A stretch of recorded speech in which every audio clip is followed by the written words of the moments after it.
মাথার গাম পায়ে ফালাই পাঠাই টাকা দেশে।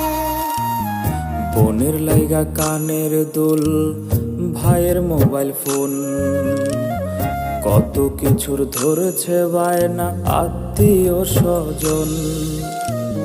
কইছে কতদিন আমার মারে দেখি না, খেয়ে মারা চলে মুখ মুছতে পারি না। কষ্ট চাইপা মুস্কি হাইসা মায়ের কাছে কইছি, কাইন্দো না গো কাইন্দো না মা, আমি সুখে আছি।